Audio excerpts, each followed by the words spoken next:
Bonjour et bienvenue au lancement de ce cycle d'échange et de partage autour du sujet l'impact positif que nous on aimerait bien appeler Transition for Good. Je m'appelle Mirella Anglic et je suis expert marketing digital et sustainability pour la RAP Institute et pour Sciences Po. Bon, je parle tellement fort que tout le monde m'entend sans micro aussi. La Transition for Good, ou l'impact positif, c'est une transformation globale. Une transformation qui a pour l'objectif d'amener l'entreprise vers un impact positif pour son profit, avant tout, les people, toutes les people, donc ses employés, autant que les consommateurs, les stakeholders, et évidemment la planète. Si on est réunis ici ce soir, c'est parce que j'ai un message à vous passer. Un message très simple et très concret. Il y a urgence. Il y a urgence à agir, urgence vraiment à commencer cette transition for good. Il y a urgence parce que notre consommation aujourd'hui, elle est au-delà de ce qu'on peut recycler. Cette surconsommation, c'est vraiment la maladie de notre société aujourd'hui. Elle est tellement grave que, alors que ça fait que 60 ans qu'on est dans l'espace, on a déjà un problème de pollution dans l'espace. Actuellement, il y a 6800 tonnes de déchets spatiaux qui sont en train de tourner autour de notre Terre à une vitesse très très grande. Il y a urgence parce que notre économie est basée sur des ressources qui sont finies.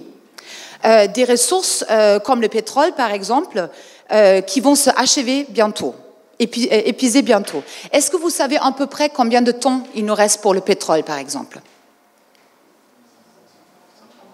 100 ans? Ah ben voilà, 54 pour être exact, tout à fait. Donc c'est pour ça les vrais businessmen comme Elon Musk, ils vous disent, les gouvernements, ils peuvent discuter sur la vitesse de la transition énergétique, très bien, mais de toute manière, elle est inévitable. C'est juste pas un système pérenne économique que nous avons aujourd'hui. Et d'ailleurs, ça s'exprime aussi sur le prix des matières premières qui a été jamais autant grand qu'actuellement. Depuis le début du XXe siècle, elle a atteint ce niveau-là. Ça, c'est d'ailleurs du Harvard Business Review. Il y a urgence aussi pour une autre raison. 2019, c'est vraiment une année charnière. 2020, c'est le premier milestone de l'agenda des Nations Unies qui a été signé, convenu ici à Paris en 2015.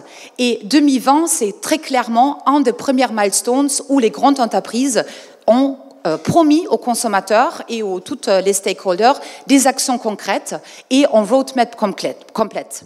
Si vous n'avez pas ce roadmap d'ici l'année prochaine, les conséquences vont être importantes, très très importantes, parce que l'urgence est là aussi en termes de vos consommateurs. Le mouvement Zero Waste, qui a été encore il y a quelques années assez, on va dire, on rigolait, c'est les femmes qui montrent leurs déchets peuvent contenir dans un petit bocal les déchets d'1 an. Ce mouvement s'est tellement répandu qu'il est même arrivé à Paris et la communauté sur Instagram est vraiment énormément engageante, il y a beaucoup d'échanges. Ceux qui sont abonnés à Netflix, je me permets de montrer ma grande héroïne, cette femme japonaise, vous la connaissez certainement si vous êtes sur Netflix, elle vous montre comment moins acheter, mieux ranger et finalement mieux vivre et être plus heureux avec un mode de vie minimaliste. Donc vous voyez là aussi très très concrètement des besoins de consommateurs qui vont dans ce sens-là.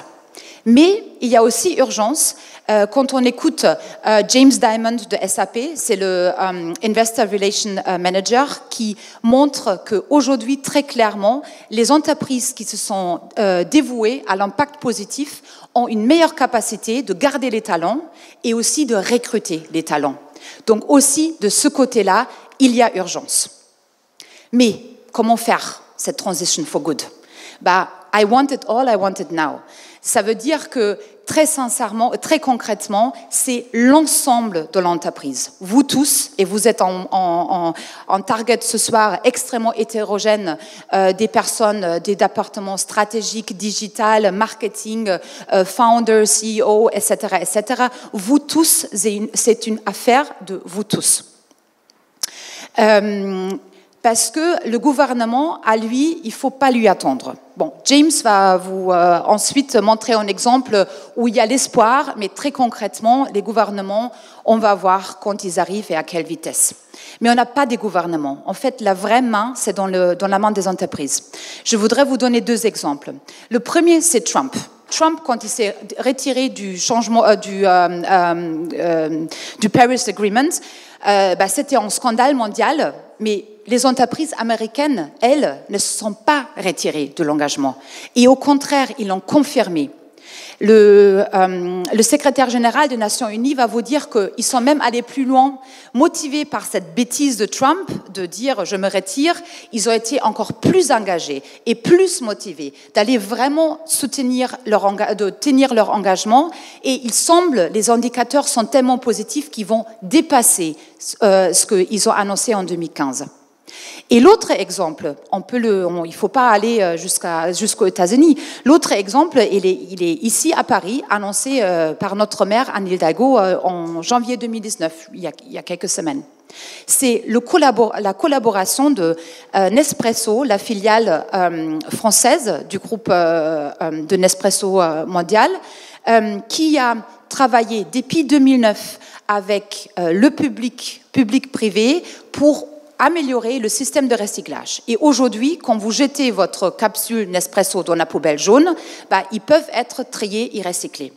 Et ce n'est pas que les capsules Nespresso qui en profitent, c'est tous les petits déchets aluminium qui jusqu'à aujourd'hui étaient des déchets qui finissaient sur la poubelle, qui peuvent rentrer dans une second vie, qui n'était pas le cas d'aujourd'hui. Donc les entreprises peuvent changer le monde. Après, vous allez me dire, OK, très bien, il y a urgence, on peut changer, mais comment faire? C'est pour ça qu'on est ici ce soir. Comment faire? Il y a le deuxième message clé que je voudrais vous passer, c'est la consistency, la cohérence globale qui va compter. Comme on a vu, c'est l'affaire de nous tous, de tous les départements, de toutes les fonctions. Mais je voudrais aller encore plus loin. C'est l'affaire de l'ensemble de la value chain, donc tous vos partenaires en amont et en aval de la value chain. C'est pour ça qu'il faut être extrêmement cohérent en ce qui concerne ce déploiement, de la stratégie, de la gouvernance, jusqu'à la façon que vous concevez des produits, le commerce, le digital, etc., etc. Pour cela, nous avons développé une matrice, une approche holistique et globale, systémique, qui aide les entreprises lors de cette transition digitale qu'on appelle la Transition for Good matrice. Cette matrice, elle montre vraiment en 3 étapes. Donc, la première partie, vraiment la stratégie, la gouvernance. La deuxième partie, c'est toute la partie value chain. Et la troisième, finalement, c'est la partie l'empreinte sociétale des entreprises. Et on donne une méthode systémique pour vraiment impliquer et adapter ce changement à l'ensemble des entreprises. Ce matrice est vraiment la pièce maîtresse de ce cycle de Impact for Good et va être dans toutes nos rencontres, échanges, newsletters, etc. Va être la pièce maîtresse et on va vous montrer des composants différents, des solutions qui existent, des best practices, mais aussi des problématiques de l'industrie pour les sauver ensemble. Donc, consistency is key. Ce consistency, vous le voyez très bien dans un exemple d'un grand groupe qui a vraiment avancé sur cet domaine, comme peut-être plus que d'autres. Donc là, on a l'exemple de Unilever. Vous voyez donc leur purpose et leur vision to grow our business whilst decoupling our environmental footprint from our growth. Et après, ils mettent comme porteur de cette vision l'ensemble de la value chain. Donc vraiment un exemple très concret qui montre toutes les fonctions font partie et au-delà de ça, je pense qu'il vous a surpris aussi, déjà dans leur vision, ce Planet, People et Profit est ancré. Mais il y a un dernier message que je voudrais vous passer. Ce n'est pas seulement changer ce que vous faites, c'est aussi changer comment vous le faites. Le changement, le Transition for Good, comme on a dit, c'est vraiment un changement profond de l'ensemble de votre entreprise. C'est-à-dire, il faut aussi changer et faire évoluer vos valeurs, votre culture, la façon de concevoir des produits, la façon de parler avec vos consommateurs et finalement aussi les KPIs. Je vous montre ici un exemple d'un autre grand groupe qu'on suit beaucoup dans ce domaine et c'est Kering. Kering a établi quelque chose assez unique dans le marché qui s'appelle le Environmental Profit and Loss. Donc déjà, vous voyez, leur approche, c'est business pur et dur. C'est la PNL d'une manière enrichie avec cette notion écologie.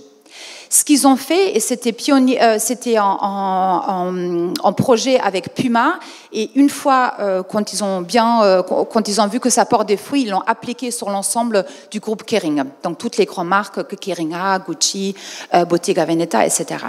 Ce qui fait la Environmental Profit and Loss, ils disent que pour vraiment savoir quelles sont les actions, à quelle vitesse faut-il aller, où faut-il commencer, il faut d'abord comprendre quel est l'impact aujourd'hui. Dans cette analyse, dans ce monitoring, ils se sont rendus compte que 90% de leur impact environnemental est pas dans leur scope direct. C'est-à-dire, il est dans l'influence de leurs partenaires, notamment en amont de la value chain, qui est assez typique dans la mode. Une fois quand ils ont identifié ça, pour eux, évidemment, la priorité, c'était établir des cahiers de charges et de standards de qualité en ce qui concerne ces aspects environnementaux pour avoir un impact rapide vers la sustainability. Et aujourd'hui, ils sont en mesure, avec cet Environmental Profit and Loss, à chaque fois, quand il faut prendre des décisions, avoir un cahier de réflexion assez concrète qui permet de mesurer les résultats et l'avancement. Donc ça, c'est une partie sur comment faire différemment le KPIs. Et finalement, il faut aussi travailler différemment en ce qui concerne la conception de produits et la résolution de grands problèmes. Je vous montre là un exemple assez récent qui vient d'être annoncé assez récent, c'est Loop, qui est une initiative en test pour vous abonner comme consommateur à un large choix de produits du quotidien, dont des containers recyclables, réutilisables. Vous allez donc recevoir tous vos besoins tous les jours, si vous voulez, dans des containers que vous allez, après utilisation, donner à Loop qui va les nettoyer et les remettre en condition pour être réutilisés. Vous voyez là, il y a des partenaires, des entreprises très, très, très différents, comme Beiersdorf, comme Nestlé, qui collaborent ensemble. Open collaboration, c'est l'autre façon qui est intéressante pour travailler efficacement d'une manière différente. Mais ça ne veut pas seulement dire que on va dire avec des partenaires qui ont le même problème. Parfois, il faut se réunir avec ceux qui vous considérez aujourd'hui votre pire ennemi. Et c'est pour la bonne cause pour vous deux, parce que demain, vous serez peut-être plus là si aujourd'hui, vous ne réussissez pas. Un exemple comme ça, c'est les chaînes de fast-food et de café, Starbucks et McDonald's, qui se sont par exemple réunis de trouver une solution pour remplacer le mug en plastique avec une solution véritablement recyclable. On aurait pu s'imaginer que Starbucks se dit très bien, je vais profiter de mon avantage pionnier. Et non, pour trouver une solution qui est scalable, donc qui va vraiment faire la différence à large échelle, ils n'ont pas pu faire différemment que de se réunir avec McDonald's et les autres grandes chaînes du fast-food pour travailler sur cette partie-là. Travailler ensemble, ça veut aussi, et Manu on en a parlé au tout début, ça veut aussi dire changer son mindset quand vous concevez et développez des produits. Le horizon change cruellement quand vous avez un impact positif. Vous allez commencer à penser au-delà du fait quand le produit est dans la main de vos consommateurs. Votre responsabilité ne peut pas s'arrêter que là. Il faut anticiper les besoins que le consommateur et son impact qu'il va avoir tout au long de l'utilisation et au-delà. Donc, c'est-à-dire quand lui, il n'a plus intérêt, le produit va passer peut-être dans la deuxième, troisième, quatrième main, ou va être jeté, et c'est là où la conception, le life cycle approach, comme il s'appelle, est important parce qu'il anticipe déjà tout ça dans la conception du produit. Vous pouvez par exemple avoir ou retrouver des produits qui sont dès la conception modulaires pour que quand on ne se sert plus ou quand il y a un update technologique, le produit ne devient pas obsolète, mais avec des simples ajustements peut être mis à niveau. Je pense que Fairphone, le premier smartphone écologique, est un très bon exemple où le produit en lui-même reste inchangé. Ce sont des petites parts de la conception qui sont adaptées au fur et à mesure. Et cette réflexion de regarder le life cycle peut aussi amener du nouveau business. Là, je vous montre l'exemple de H&M. J'aime bien montrer cet exemple parce que les pauvres ont été vraiment bien critiqués, notamment de Greenpeace et de la communauté des blogueurs écologiques, dont je fais aussi un peu partie. Et ils ont été forcés de vraiment aller et bouger très rapidement sur la partie économie circulaire. Et finalement, cette approche leur a permis de voir un totalement autre besoin, c'est celui de détergents écologiques. Donc, ils offrent maintenant dans leur point de vente, pour le moment encore pour leur point de vente le plus grand, ils offrent des détergents écologiques, conçus écologiques, mais qui aident aussi que le vêtement dure plus longtemps, la couleur, qu'elle est autant brillante, que le matière est autant soft comme au début, pour prolonger le cycle de vie. Après, peut-être certains d'entre vous se disent d'où vient cet accent. J'ai vécu en Allemagne et c'est pour ça que je voudrais vous donner un autre exemple de la bière. La bière en produit phare de la culture allemande. Non, très sincèrement, il y a un exemple très intéressant, mais c'est une marque de bière des États-Unis qui, avec cette approche-là, a vu que les déchets de la production de bière sont tellement fertiles qu'en les cultivant d'une certaine manière, ça fait des algues, du spirulina. Du coup, aujourd'hui, cette brewery, ils vendent de la bière et ils vendent du spirulina. Le spirulina, pour les health addicts entre vous, vous savez, 1 kilo, ça coûte 60 €. Donc, avec ce produit byproduct, finalement, ils ont réussi à créer un deuxième pied et levier business. Faire des choses autrement, c'est aussi concevoir et penser et promouvoir les produits au juste prix. Aujourd'hui, très sincèrement et très clairement, il y a beaucoup de domaines où le vrai prix et les vrais coûts ne sont pas du tout intégrés dans le prix que le consommateur paye. La mode, il en est un exemple, mais la nourriture en autre, le food. Je vous montre là un exemple où les UK est vachement avancé. C'est justement dans cette réflexion de se dire mais quel est le vrai produit, le vrai prix pour notre nourriture. Là, je vous ai montré leur façon de voir des choses. Donc, ils disent qu'aujourd'hui, dans le food, il y a beaucoup de hidden costs qui ne sont pas intégrés dans les prix dans le supermarché, qui sont juste hors normes. Et ils expliquent ces hidden costs par le fait qu'il y a un impact négatif de la monoculture sur l'écosystème, il y a un impact négatif sur la pollution, il y a un autre impact qui n'est pas du tout pris en compte dans le prix, souvent, c'est la partie sécurité sociale et les surcharges que la sécurité sociale doit payer parce que les personnes ne sont pas nourries d'une bonne manière avec une alimentation riche et équilibrée. Un exemple qui a fait beaucoup rigoler mes étudiants à Sciences Po, c'est l'exemple d'une chaîne d'une boulangerie un peu hipster aux Pays-Bas. Cette boulangerie, pour leur produit phare, c'est un pain très simple, un pain blanc, où normalement le prix est fait dans une compétition de prix qui va être moins cher. Et donc, ils se sont dit, bon, nous, on ne va pas rentrer cette compétition-là, on va s'asseoir et on va essayer de calculer quel est le vrai prix pour notre pain. Et finalement, en essayant de prendre en compte justement tous ces hidden costs et de les comparer avec une production locale issue d'agriculture biologique, avec des coût de transport minime parce que c'est tout de la région, versus des produits à large échelle transportés en Europe d'un pays à l'autre, issus d'une agriculture pas biologique. Ils se sont rendus compte que finalement, il y a le produit écologique est moins cher grâce au juste prix. Et faire les choses autrement, c'est aussi, et ça va être mes derniers deux exemples, c'est aussi la transparence. Comme on a dit au tout début, les consommateurs réclament de plus en plus les entreprises avec un impact positif, mais ils demandent aussi de savoir où sont les produits, de quelle manière, qui les produit et comment. Et là, juste aujourd'hui, il y a une étude de Accenture qui dit que 66% de Français pour 66% de Français, la transparence, c'est une qualité majeure des entreprises et ils attendent ça de leur entreprise, à qui ils font confiance et qui ils veulent privilégier dans leur décision d'achat. Et après, faire les choses autrement, ça veut aussi dire la authenticité.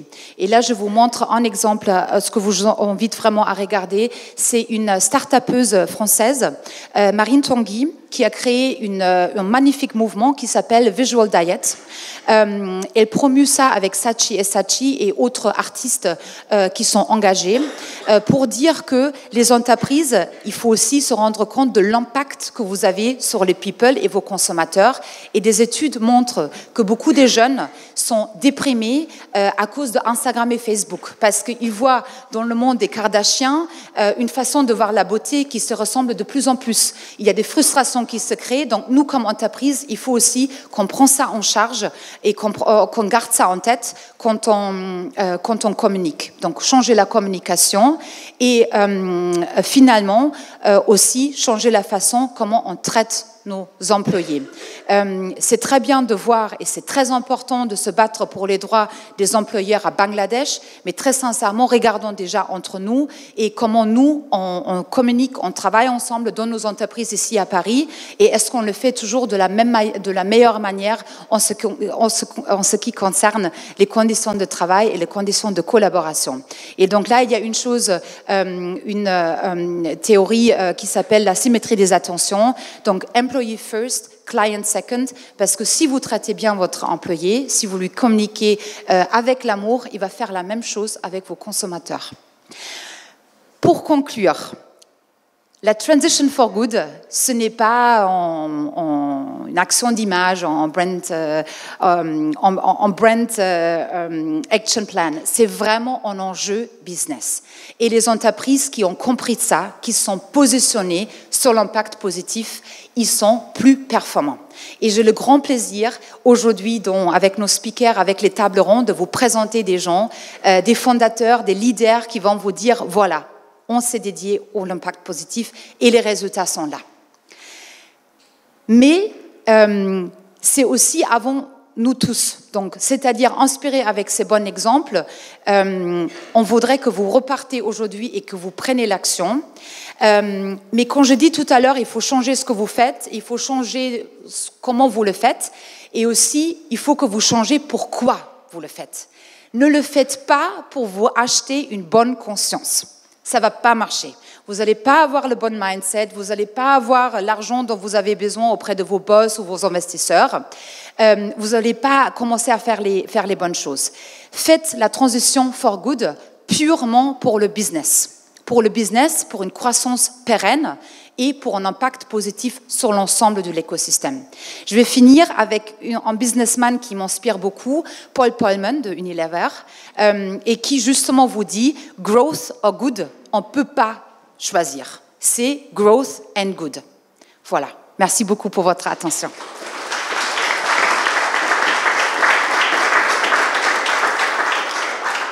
So I'm going to switch into English to announce the next speaker. For us, it's a tremendous honor and a great pleasure to have James George from the Ellen MacArthur Foundation today, who's going to show us a lot of different best practices from different industries. And the Ellen MacArthur Foundation is really an extremely inspiring example showing that business, profit, planet and people go hand in hand and are in synergy together. So James, your stage, we are looking forward.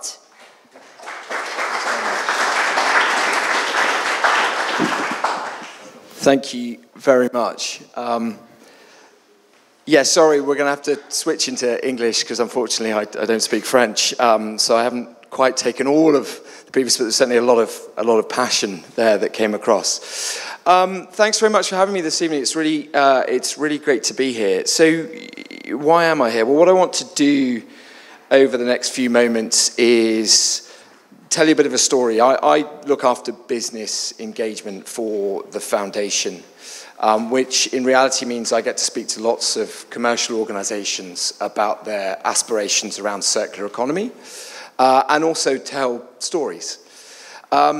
And that's what I want to do tonight. I want to tell you a bit of a story about the foundation and the work we do and the journey that we've had over the last 9, now almost 10 years since Ellen set the foundation up. So, for those of you that don't know, the foundation was established back in 2010 by Ellen MacArthur. Ellen was a professional round-the-world sailor, solo circumnavigator of the globe. She travelled on 2 round-the-world record attempts, which she succeeded in at the time and was then obviously subsequently beaten. And Ellen tells the story much better than I can, but talks of Christmas Day 2008, and she's on the second of her round-the-world record attempts, and she's in the Southern Ocean. And at this particular moment on Christmas Day in 2008, she's 2,000 nautical miles away from the nearest habitable complex. She's closest geography is Antarctica, and actually the closest human contact to her are in the International Space Station above her head. And at that precise moment on Christmas Day, in the dark, in the Southern Ocean, Ellen is on her own, on her yacht, and everything on that boat, she's got her food, her fuel, her provisions, is her entire world. And it's a bit like me asking you to go out into Paris this evening and get everything you need for the next 3 months, because there's nothing else. And at that precise moment where Ellen is managing all of these resources, she says that no point had ever struck her about this concept of finite resource. Everything she had on her boat was her world. There was no more. Once she used it up, it was gone. And this idea continued to permeate in her mind, and when she got back to land a few months later, it hadn't gone away. And she tells the story, it's a bit like lifting a rock and seeing something you don't expect to see. You have 2 choices. You either put the rock back down and go back to your day job, or you dig a bit deeper. And Ellen, fortunately, did the latter. And over the course of the next 12, 18 months, she spoke to CEOs, she spoke to leading economists, she spoke to higher academic practitioners around this idea of finite resource. How our global economy is built on the premise of making stuff out of stuff we only have once, or extractive methods. And so through discussions with the likes of the Cradle to Cradle Institute, Will Braungart, Bill McDonough, biomimicry, the blue economy, this concept of circular economy was born. It was galvanized around these founding ideas. And in 2010, Ellen set up the Ellen MacArthur Foundation with 4 other people, on the Isle of Wight with the sole purpose of changing the global economy, accelerating a transition to a circular economy. As humans, as a species, we're really, really innovative. We've put man on the moon, we've explored the depths of the ocean, we've split the atom. Innovation is in our blood. We're really good at solving problems. And testament to that is over the last 200 years, we've got really, really good at making stuff. Taking something out of the ground, turning it into a product that has value, and at the end of its natural life, throwing it away. So we can get the latest updates, the latest model, the latest and newest version of those devices and those products that we like so much, or a take, make, dispose economy, a linear economy. And we designed this linear economy. Over 2 to 3 industrial revolutions, we lifted billions out of poverty. We added countless zeros to our bottom lines. We developed international monetary systems of complex trade across the globe. Globalization has connected us all. The earth has got more intimate, which is a truly fantastic achievement. And whilst our grandparents shopped in their villages, our parents shopped in their countries, we shop worldwide. It's the race for the cheapest, fastest commodity, resource with the quickest delivery. But now we have a bit of a problem. We're starting to overshoot those planetary boundaries that we live within. We're living in an anthropogenic age. Our actual existence is directly affecting the environment we live in. And the change that's happened so far doesn't look pretty. We've got so very efficient at making stuff. We've lost the ability to create products that are renewable and regenerative by design. And our core business models continue to rely on taking things out of the ground or extractive methods, which again, we've got so very good at that we've lost sight of what happens when this is no longer an option. We've normalized a culture of disposability and extractive economics. And today's economy is hugely wasteful. Most of the materials that we use, we lose. The things we do make are continually and consistently underutilized, and all of our current efforts to fix the system treat the symptoms, not the cause. This extractive and consumptive system is also depleting massively and damaging natural systems. If you take plastics, for example, despite now around 40 years of trying to deal with the plastics challenge, and the problems that are associated with this hugely important and high volume but low value material, we're at best only able to loop about 5 to 10%, despite some plastics being 100% commercially recyclable. If you take food, for example, 1/3 of all food waste never reaches your plate. And the cost, when you take into externalities around health and the environment, are double what you actually pay for in the store. Cars, an example. Under a European context, the average car will sit idle 92% of its time. Of the remaining 8%, about 1 to 1.5 of that is spent looking for a parking space or stuck in traffic. And the average journey is only 1.5 people. But 50% of our city infrastructure is built around the car.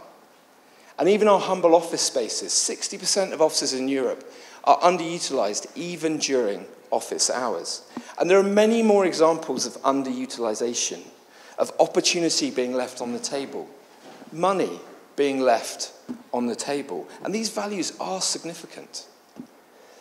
Our Growth Within report in 2015 highlighted many things, but significantly outlined that literally trillions of euros are up for grabs between now and 2030 by adopting circular economic principles within business. And at the foundation for us, circular economy is that change. A way to slow the flow, to close the loop, and to reduce the pallet. So a circular economy is based on 3 principles: to design out waste and pollution, to keep products in circulation for as long as possible at their highest possible value, and to regenerate natural systems. But we can't build a new economy, the economy that we want, unless we can't imagine it. So the circular economy for us presents an inspiring vision of new possibilities and opportunities. And that's the good news. If we've designed the existing economy over the last 200 to 300 years, what's to stop us designing something new? It's a way of seeing the world and the relationships between the economy, society, and the environment.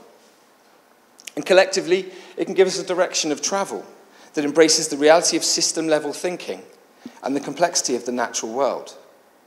And hopefully this leads to inspire a fundamental shift in the thinking that equips people to participate in a more inclusive and prosperous economy. No system-level thinking would be complete without a complex diagram.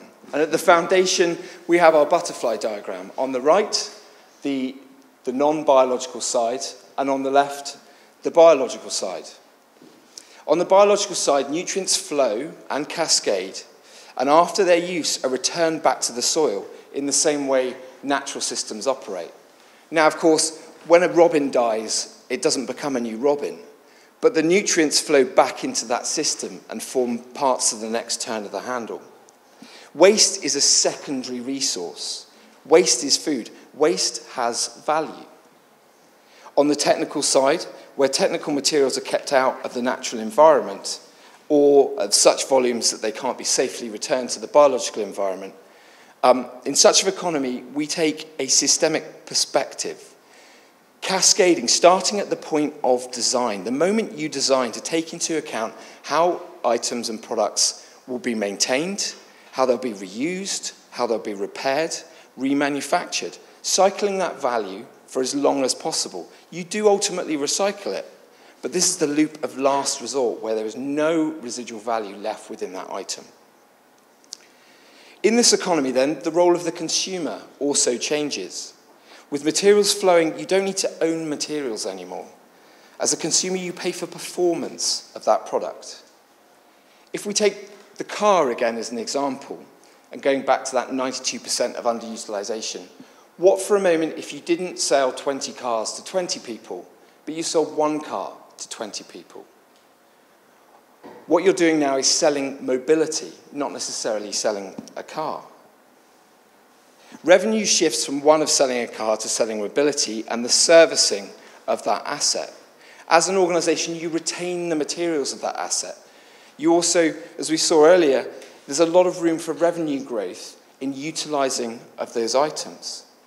It's now in the interest of the car manufacturer to make sure that those items are designed for disassembly.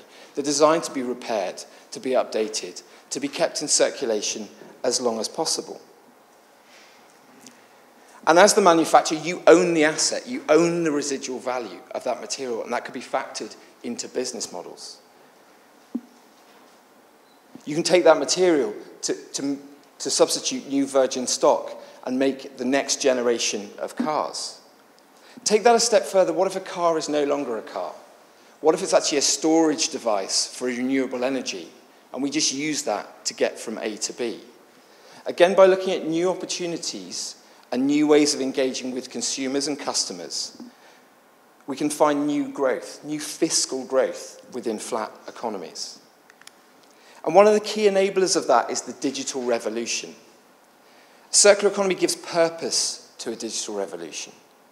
The revolution which has already started to shift the way the economy works. Rather than following a path of standardization, the way is now clear to a vastly more personalized and networked future. It presents a golden opportunity for developing markets to avoid following a traditional linear template.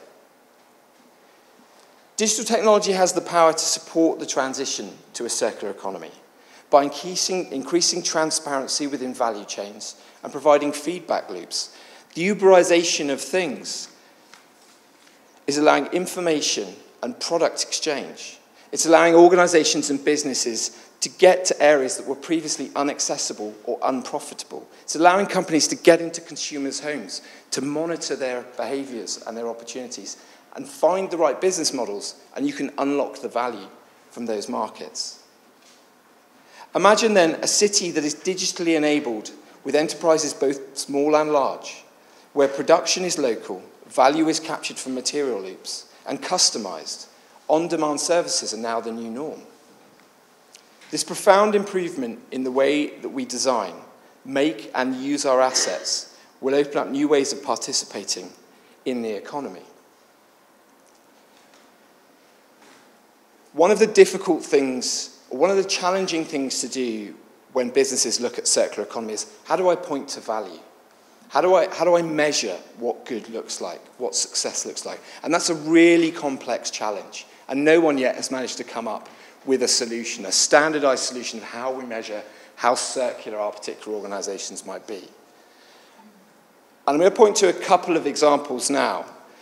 And there are hundreds of examples out there already where businesses are adopting circular economic principles and circular economic business models to generate new value and future-proof. If we take Renault, for example, a number of years ago now, and Renault have been associated with the foundation, but associated with Ellen specifically when she was a professional sailor. And I think when she set up the foundation, they came along because they wanted to see what she would do next. Not necessarily at that point because they believed in circular economy.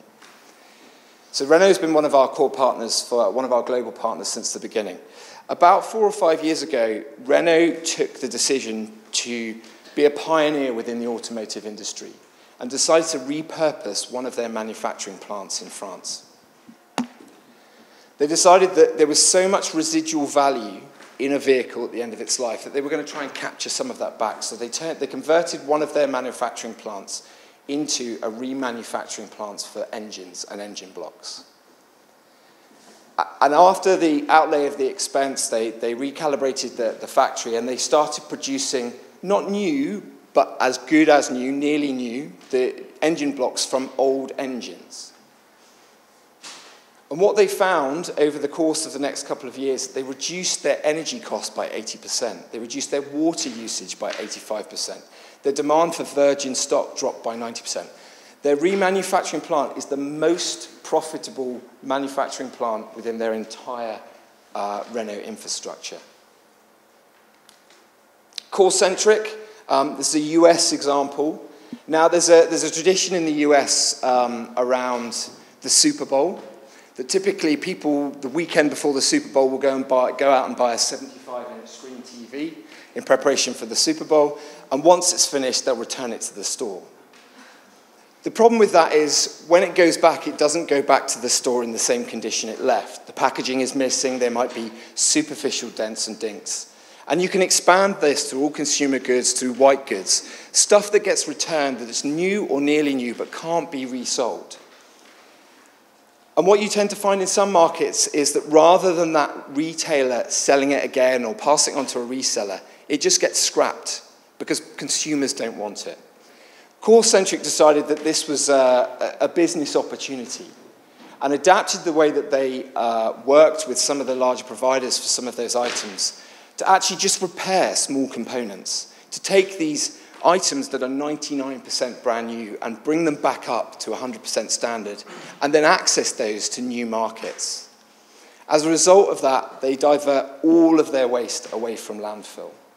And it's something ridiculous that they're up to 100,000 tons per annum of items that they manage to valorize that was previously going to waste.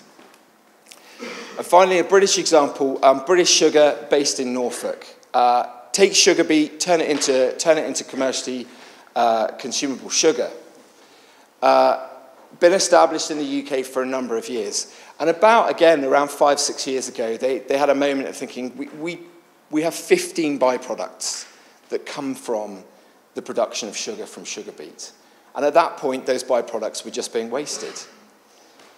One day, one of the directors sat down and said, right, that big silver funnel we've got, the big silver tower in the middle, what's the byproduct that comes out of that? And someone said to him, well, it's CO2 and it's moisture. Okay.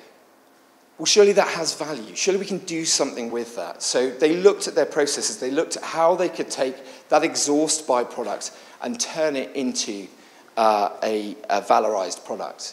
The silver structures you see in the background behind it, they grow tomatoes using that exhaust moisture and CO2. Or they did grow tomatoes. They now grow medical-grade cannabis.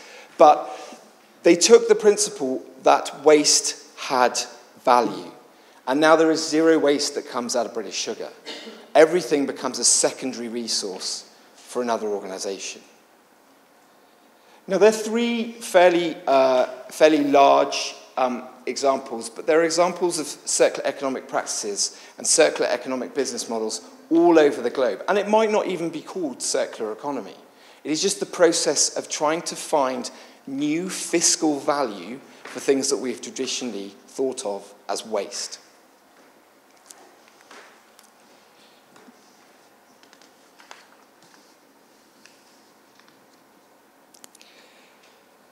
The circular economy, therefore, offers opportunity for business. It then also allows the benefits for society and allows for the regeneration of the environment. But how could we do that here in France? How could we do it for the likes of for Coty, for Disney, for L'Oréal, for Air France, for the great and good that are gathered in the room this evening? Well, there's no silver bullet, unfortunately, and each mechanism is very specific to the industry and very specific to the problem. But there are some areas that seem to lend themselves to more circular economic disruption. One way that we help organizations is to help them understand through collaboration, by convening a network to build a framework, to understand by bringing together businesses, governments and cities, universities, emerging innovators, and a series of other knowledge partners and think tanks, to help them learn, to share, and collaborate. Working with business and large corporate, because these are the organizations that have the largest engines within our economy, the largest levers to pull to actually impact change. Working with governments and cities to enable framework and help inform policy to allow circular economic business models to grow. By working with academia and the university circuit allows us to engender a new generation on future economic thinking, be that through degree, master's, PhD level learning, all the way back through to grassroots and the high school level. By working with emerging innovators, small to medium enterprises, a source of great disruptive technology, and then finally with the likes of IDEO, McKinsey, Systemic, and a series of other knowledge partners, just to keep that ecosystem as enriched as possible. So the overall opportunity presented by circular economy for us is massive. There are lots of opportunities, as we've already mentioned. One of the concepts is looking at products as a service. Another example, which I think Mirella touched on a little bit, is through Schiphol Airport. A couple of years ago, Schiphol Airport decided, do you know what? We don't want to pay for lighting anymore. What we want is just illuminated spaces. So with working with what was then Philips, they brought Philips in to say, right, I don't want to own the infrastructure of light, I just want illumination. Philips went in, they surveyed the space, they worked out the footfall, the level of lighting that was required, and they put in an infrastructure that was designed specifically to be removed. It was designed specifically to be replaced. And actually now all they do to Schiphol Airport is sell them illumination. None of the bulbs, none of the infrastructure is owned by the organization. It's owned by Philips.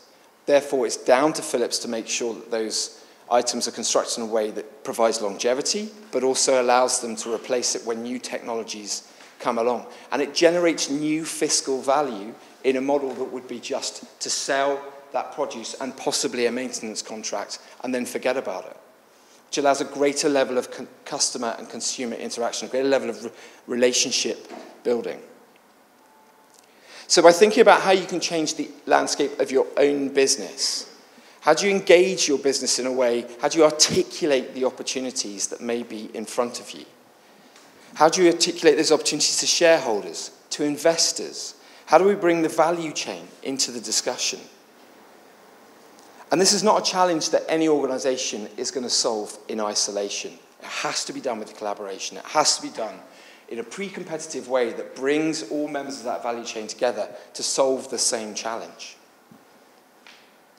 And of course, when you tear up the rule book around conventional business models and alter the system, you require capital and investment. But this requires patient investment and patient capital, because new models mean that the asset is retained through life by the manufacturer. But by applying design for durability, for upgrade, for disassembly, these are a number of ways that an organization can future-proof those products and also generate new opportunities to stay ahead of the competitors. And this enablement has to come through technology, be that through the Internet of Things, through blockchain, so you can track true and residual value through life and use that as part of your bottom line. There also has to be a new reverse logistics model and process. Returns have to be robust, Better customer engagement and customer retention are required. And it's a shift from a traditional throughput method. Of course, then that will then require new contracts, new insurance models, as we move from a system of ownership to a system of utility. So the insurance and the legal aspects have to be taken into account. But by making the economy more productive, by accessing value that was previously unavailable through technological enablement, you allow individuals to access assets and utilize this shared volume, this shared workspace, these shared offices, for example. And by increasing the utilization, the Uberization of things, the intrinsic value of every item in circulation can have its value quantified.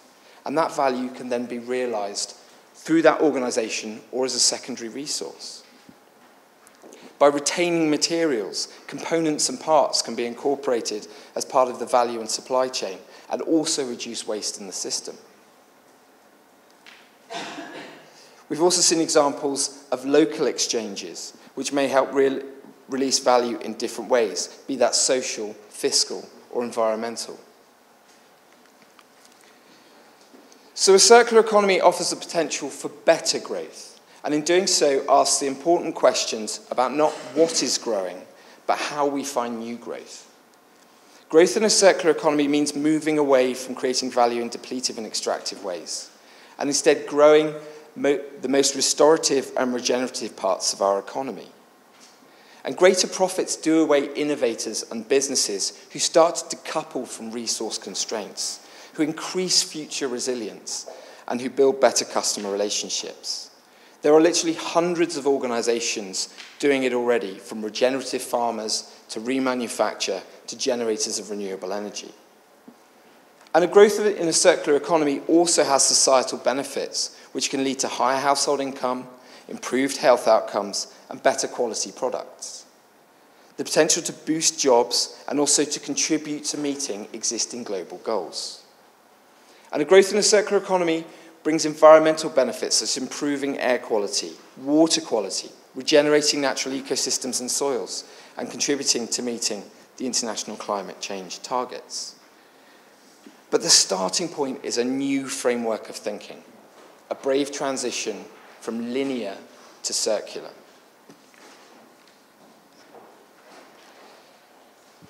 It's a fundamental shift from where we are today, and a shift that is already happening within business, but within the investor community, and even through to consumers. The only restriction is the limit on our imagination. What if the future businesses of, say, for example, the FTSE 100, weren't measured on their share price and their profit? What if they were measured by their ability to collaborate with industry players? They were measured by their declaration to different UN sustainability goals. What if their fiscal value was connected to a social index rather than just purely profit-driven? It seems very easy for me to say that stood up here, but we're starting to see, even within the investor community, a transition from investing purely in traditional mechanisms to ones that have environmental sustainable governance compliance. BlackRock, $6.25 trillion worth of assets under management. We were fortunate enough to have Ed Fishwick, their managing director for Risk and Quant, at one of our summits last year. And he said of that 6.25 trillion, about 1.25 trillion of their investment portfolio is in green, circular, or ESG compliant investment. And he said, don't for a minute think that's BlackRock telling our investors where to put their money. It's the investment community telling us where we need to invest their assets. And we're starting to see more and more discussion. Credit Suisse released a report back in November last year about organizations who declare publicly their credentials around circular economy, sharing economy, UN sustainability goals, and what that means for future profit. Over the last 8 years at the Foundation, we've undertaken a series of major studies to illustrate how to quantify the opportunity, particularly around the economic rationale, because unless it makes economic sense, it's not going to stand the test of time. By working with business and governments and institutions to catalyse circular activity, by providing insight and analysis to give scientific rigour to the work that we do. Our systemic initiatives, the New Plastics Economy, Make Fashion Circular, and most recently Cities and Circular Economy for Food. And I was pleased to see actually today that the French government, the Ministry of Ecology, announced the French Plastics Pact, which for us is a mechanism to the global commitment which we raised in October last year, and a lot of large French businesses coming on board to get behind the desire to be 100% reusable, recyclable, compostable by 2025, which is not a long way away. Through education to help engender a next generation, but most importantly through communication. We don't own circular economy. We're a thought leader. We want to show which way north is. Our mission is to accelerate a transition to a circular economy. And for us, that's to make circular economy pervasive, so that the economy we live in, circular economy is the economy. And by having a strategic communications plan around that, it allows us to reach far beyond our 120 people scattered across the globe. Thank you very much for having me this evening, and it's been great. It'll be great to meet you all afterwards and chat further. Thank you.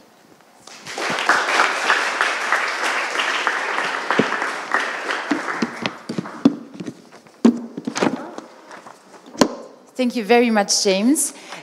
J'invite une table ronde de 4 hommes très charmants, tous dédiés à l'économie circulaire et l'impact positif notamment. Donc, nous avons Thibaut de Saint-Simon, Communications and Corporate Responsibility Director, accompagné par Thibaut Castalli, le fondateur et CEO de la marque, Thibaut Lamarque de Castalli, Guillaume de Vesvrot, CEO Global Sustainable, et tout ça, ça sera animé par Julien Morel, qui est Head of Supply chez Rimowa. Donc, messieurs, c'est à vous. Bonjour à tous. Bonjour, j'ai le plaisir d'animer cette table ronde. Je vais rester, la table n'est pas très ronde, hein, je suis désolé. Je vais rester debout. Je vais tout de suite commencer pour rentrer dans le vif du sujet. La table ronde, elle est sur des exemples concrets d'entreprises françaises. Et je vais commencer par Thibaut.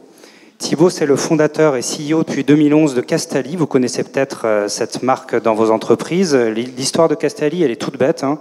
Elle est née d'une expérience de Thibaut dans un restaurant, je crois, à voir de l'eau servie dans une bouteille d'eau gazeuse et voir ensuite la note qu'il devait payer pour cette bouteille d'eau gazeuse. Et s'est dit, c'est trop dommage, l'eau qui sort de nos robinets, elle est très bonne. Il y a peut-être moyen d'inventer une façon plus cohérente, plus pertinente de mettre de l'eau en bouteille, celle qui sort du robinet.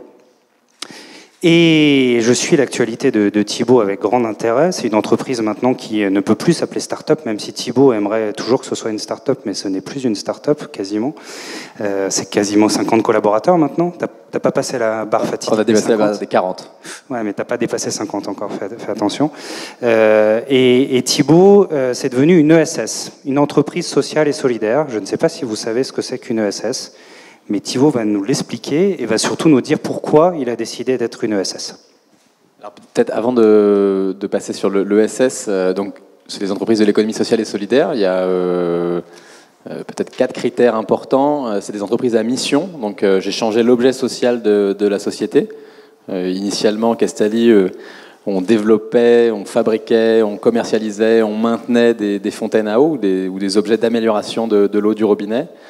Et notre nouvel objet social, c'est de changer le monde, en tout cas participer au changement de la consommation en supprimant les bouteilles plastiques. Et la mission de Castalli, qui a toujours été celle-là, même si elle ne se reflétait pas dans le statut social, c'est de supprimer les bouteilles plastiques et de permettre aux consommateurs d'avoir accès à une eau de qualité plate ou pétillante, sans zéro waste et 0 kilomètre. Donc ça, c'est peut-être un gros changement, même s'il est uniquement statutaire. C'est l'objet social de la société. Ensuite, il y a un encadrement des salaires. Alors pour une start-up, ça n'a pas été un gros sujet d'encadrer les salaires. Un petit peu peut-être pour recruter mon DG qui vient d'arriver, mais sinon, voilà, il y a un salaire encadré entre le plus bas et le plus haut salaire. Et ça permet finalement une meilleure répartition de la valeur entre les collaborateurs.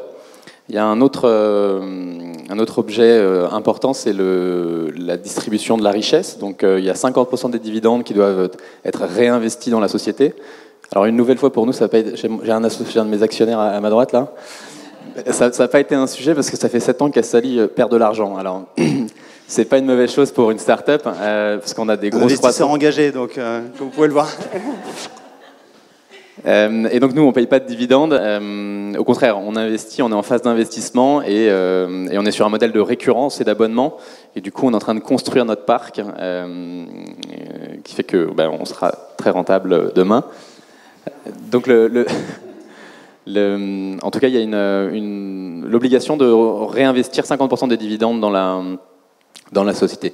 Mais au-delà peut-être juste de ces statuts juridiques, je pense que ce qui était important pour nous, c'est de réaligner nos valeurs avec l'ensemble de nos associés et de nos investisseurs. Alors, Castelli est né en 2011. Dès 2011, on a imaginé les machines différemment.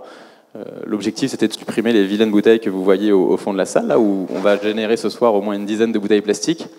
Et alors, comment on fait ça ? On fait ça en fabriquant des machines en France. Donc dans le Nord, à Neuville-en-Ferrain, des machines qui sont éco-conçues. Donc on parlait d'économie circulaire tout à l'heure. Aujourd'hui, hier, quand on a travaillé sur la conception de la machine, on a été capable de concevoir la façon dont on la fabriquait, la façon dont on allait l'exploiter, et puis la façon dont on allait traiter en fin de vie. D'ailleurs, sur le business model, on ne vend pas nos machines, on est toujours propriétaire. Tout à l'heure, on parlait finalement de Philips qui louait de la lumière, en tout cas qui vendait de la luminosité. Nous, on vend finalement de l'accès à l'eau en permanence à nos clients. Ça va de LVMH, Kering, Microsoft, mais aussi de nombreux chefs. Et donc, le statut ESS, c'était vraiment réaligner tout ce qu'on a pu faire par le passé, toutes nos valeurs à l'ensemble de nos investisseurs, puisque là, à ma droite, j'ai un investisseur qui a été engagé, mais j'avais 2 autres fonds d'investissement qui n'avaient rien de ESS, et on a profité de l'année 2018 qui a été assez exceptionnelle pour mettre tout le monde d'accord. Merci Thibaut. Alors, autre Thibaut de Saint-Simon. Thibaut de Saint-Simon, il est donc directeur de la communication et du développement durable chez Aviva France, et il a une super histoire, moi qui m'a beaucoup plu, parce que, tu vas me corriger si je me trompe, mais il est devenu membre du board d'Aviva France par ses convictions et son audace autour de la transformation positive. Il a eu une idée à un moment donné de dire moi je vais pousser l'investissement de mon entreprise vers des entreprises à impact positif, je vais convaincre ma direction que c'est la direction dans laquelle Aviva doit aller, et suite à ça, en août 2016, tu es devenu membre du board d'Aviva, fort de ces convictions-là. Alors, est-ce que tu peux nous expliquer plus en détail ce que tu as fait, et pourquoi tu l'as fait, et pourquoi tu y crois, et pourquoi tu penses même qu'un assureur doit aller dans cette direction, puisque finalement, au cœur de la logique d'investissement d'un assureur, il doit y avoir la durabilité. Alors, je ne suis pas membre du board d'Aviva France, hein, juste pour précision, mais en fait, l'histoire, c'est que souvent on me dit « Ah, mais tu t'occupes de la communication et de la RSE, donc la RSE, c'est de la com ». Moi, en fait, je suis arrivé à la com par hasard. J'ai fait toute ma carrière dans la RSE avant, en grande partie dans le groupe Aviva, mais pas que. Et je suis arrivé à la com vraiment comme une opportunité pour pouvoir utiliser la RSE comme un levier encore plus puissant d'engagement interne et de réputation externe. Si je dis 2 mots sur Aviva, donc Aviva c'est un assureur généraliste qui vous accompagne pour assurer vos voitures, vos maisons, qui assure aussi les professionnels. Nous, la RSE pour nous, c'est 3 axes stratégiques majeurs. C'est le climat, parce que quand on est un assureur, le changement climatique, on le vit dans notre business, ça nous impacte et ça challenge notre manière de faire de l'assurance. Donc le climat est un gros sujet, donc pour être aligné avec nos investissements et avec ce que fait Castelli, typiquement là, cette année, Aviva s'est engagé à éliminer l'utilisation du plastique à usage unique dans l'entreprise. Donc c'est un des projets phares de l'année. On développe aussi des solutions pour accompagner nos clients qui essaient d'avoir des comportements vertueux. Donc on a été par exemple un des premiers assureurs à lancer une assurance pour les mobilités douces. Donc quand vous prenez une trottinette électrique dans la rue, un Vélib, ou vous avez même votre vélo, votre trottinette, voilà, vous êtes assuré dans vos déplacements.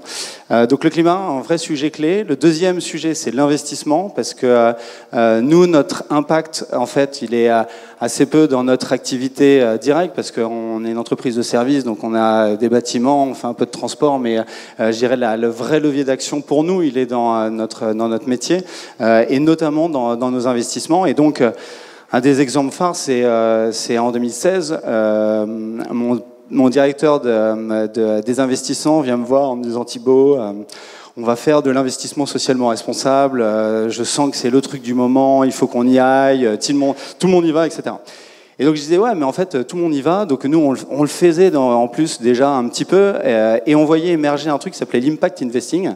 Et donc, c'est-à-dire, en gros, l'investissement impact, comment on arrivait à investir dans des entrepreneurs un peu magiques qui arrivent à concilier un modèle économique et un impact vertueux. Et donc on s'est dit, tiens, on va regarder un peu ce sujet-là. On s'est rapproché d'une société qui s'appelle aujourd'hui Inco et qui nous a aidé à structurer un fonds d'investissement qui a commencé avec 10 millions, puis 20 millions. Aujourd'hui, on a 30 millions. On investit dans des boîtes super comme Castali. Et ça, c'est des démarches qui sont aussi portées par des conspirateurs positifs de l'entreprise, comme mon directeur de la politique des investissements, voilà, qui est un mec particulièrement engagé. Et dans un grand groupe comme Aviva, la RSE, ça marche aussi en rebond de personnalités engagées. Et donc, voilà, ils m'aident beaucoup. Donc, l'investissement, un gros sujet clé. Et le dernier volet, pour nous, c'est l'inclusion. Donc, tout ce qui est évidemment politique de diversité, donc chez Aviva par exemple, quand on est un autre parent que la personne qui donne la vie, que ce soit un homme ou une femme, on a 10 semaines de congé parentalité à salaire maintenu pour essayer, je dirais, ne serait-ce que d'arriver à un peu gommer le biais qu'on a avec la femme quand elle donne, voilà, quand elle part en congé maternité, bah, elle s'éloigne. Donc un homme chez Aviva, quand il a un enfant, il est censé partir aussi 3 mois. Et voilà. Et donc ça, c'est des choses qu'on fait. On a aussi publié de manière volontaire les écarts de salaire entre les hommes et les femmes depuis 2 ans. Là, cette année, maintenant, c'est obligatoire. Donc toutes les entreprises vont pouvoir le faire. Mais voilà, c'est une politique très volontariste d'inclusion qui est hyper important pour nous. Et puis le côté aussi bien-être au travail, l'équilibre des temps de vie, le télétravail sont des choses extrêmement développées et qui sont des leviers clés pour attirer les jeunes talents. Tu l'évoquais en introduction, voilà, le secteur financier, c'est plus un secteur qui attire trop les jeunes talents quand ils sortent de l'école. Il y a quelques années, c'était vraiment une voie royale. Aujourd'hui, c'est la voie qu'on veut éviter. Et donc, on monte à travers nos engagements, les valeurs qu'on porte, mais aussi à travers des nouveaux modes de travail, voilà, qu'on est capable de répondre aux attentes des jeunes talents qui sortent de l'école. Alors peut-être que moi je rebondis juste sur les jeunes talents, c'est que moi j'ai été très surpris, donc on a été labellisé ESS en décembre, et en quelques semaines, alors que finalement l'ADN de la société n'a pas changé, on a des profils qui postulent, qui sont quand même assez différents et très engagés.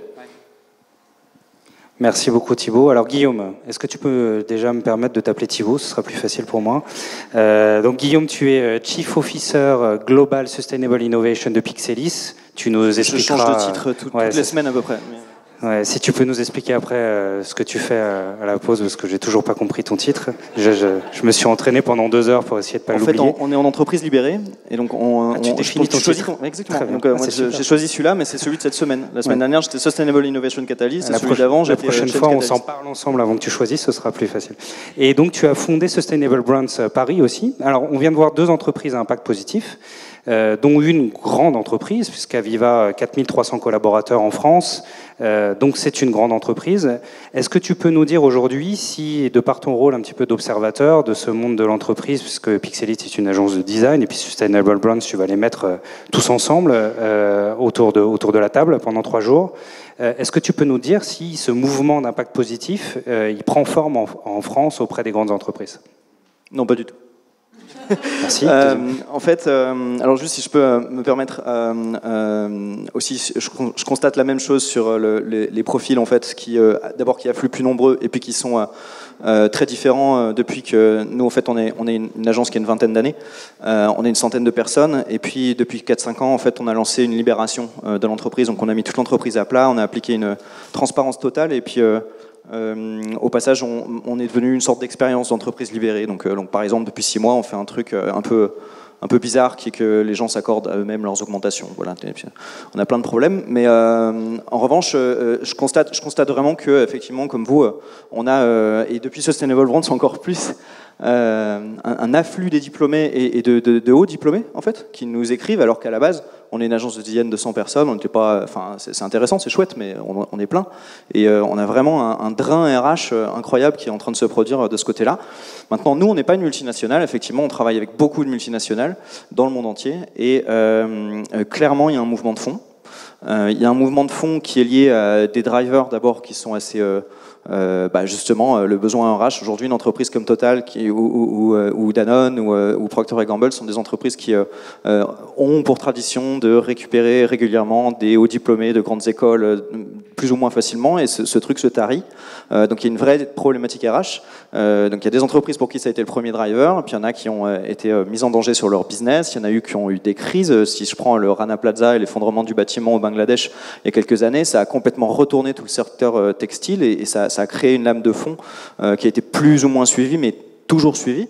Et nous, ce qu'on constate, c'est que justement, on fait du branding et pas de la communication. Et du coup, on se rend compte que bien au-delà de la communication, en fait, aujourd'hui, il y a des multinationales qui lancent des mouvements de fond et qui enfin aussi acceptent de ne pas attendre d'être parfaite pour dire ok, on est vraiment en train d'enclencher quelque chose, on est en train d'essayer de travailler sur une transformation.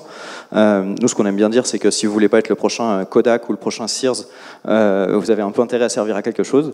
Et donc typiquement, on a après, comme c'est des multinationales, il y a des échelles de transformation, il y a des vitesses de transformation qui sont très complexes et très différentes.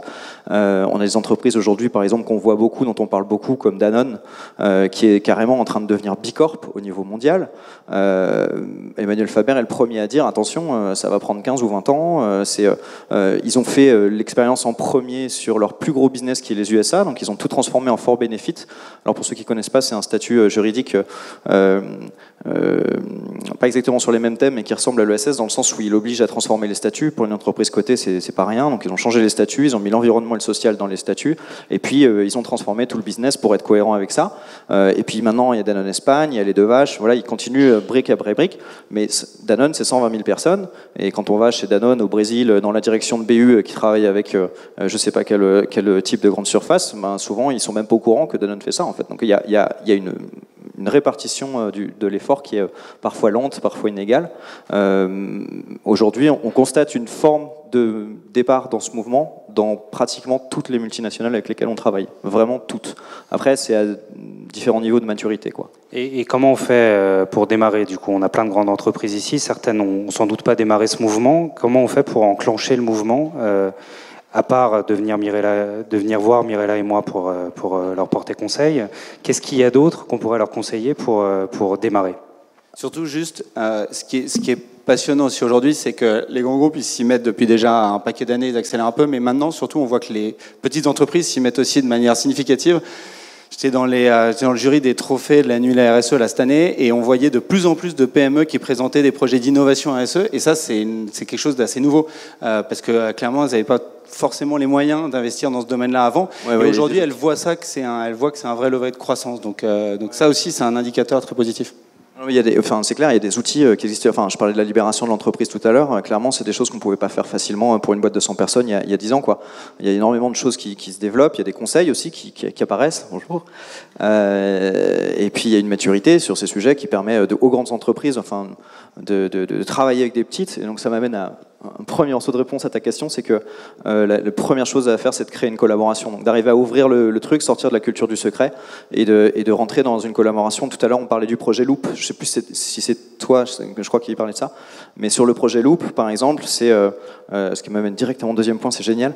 Mais le projet Loop, c'est un projet que nous, on est un peu dedans en sous-marin depuis 1 an et demi. On sait que ça va sortir. C'est sorti à Davos il y a 2 semaines. Et ce projet-là, il rassemble 25 multinationales, dont plus de la moitié sont concurrentes entre elles, en fait. Voilà. Donc,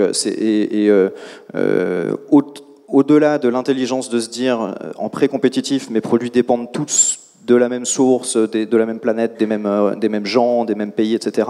Au-delà de ça, il y a aussi le fait qu'en fait, on ne fabrique pas d'impact tout seul. Ça ne marche pas. C'est trop petit. Et même des boîtes absolument pharaoniques comme Procter & Gamble ou Unilever ne peuvent pas résoudre le problème du plastique toutes seules. Et donc en fait, elles sont bien obligées de se mettre ensemble. Donc Loop, en fait, c'est mon deuxième point, c'est l'ambition. C'est qu'en fait, les gobelets recyclés, c'est mignon, c'est chouette. Maintenant, on est face à une telle urgence, un tel moment dramatique pour notre espèce, en fait, que aujourd'hui, on a besoin d'une ambition absolument dévastatrice et monstrueuse. Et en fait, Loop, par exemple, c'est un projet que j'aime beaucoup parce que la personne qui a lancé ça, qui s'appelle Tom Zaki, qui est le fondateur de TerraCycle, qui est une entreprise américaine, il y a 3 ans, il a lancé ce projet, il a commencé à rassembler des boîtes en se disant, bon, moi, mon truc, c'est le mot déchet. Je veux que dans 10 ans, les enfants qui ont 5 ans aujourd'hui, je veux que quand ils auront 15 ans, quand on leur dit déchets, ils cherchent un peu ce que ça veut dire. Parce que soit c'est tous des ressources, soit on le fait plus, soit... Mais ce mot, en soi, est une absolue aberration. Et donc je veux tuer ce mot. Et donc il a créé le projet Loop, et il a rassemblé autour de la table des boîtes qui pèsent pour 75% du plastique mondial, en disant, ben voilà, si j'ai pas cette échelle-là, ça sert à rien ce que je fais en fait. Moi, je veux vraiment tuer ce truc. Et donc voilà, l'ambition, c'est juste vital. Puis il n'y a pas de raison pour qu'on fasse du marketing depuis 50 ans en essayant d'exciter les gens, d'emmener les gens, de se faire aimer. Et puis dès qu'on parle d'environnement ou de sauver la planète ou de faire des choses qui sont pour le coup vraiment utiles et vraiment chouettes, qu'on change d'avis et qu'on se dise bah maintenant on va être chiant, on va mettre des chiffres et des KPI, c'est super, mais voilà, l'humain ça fonctionne pas forcément comme ça. Et puis le troisième truc, c'est le business.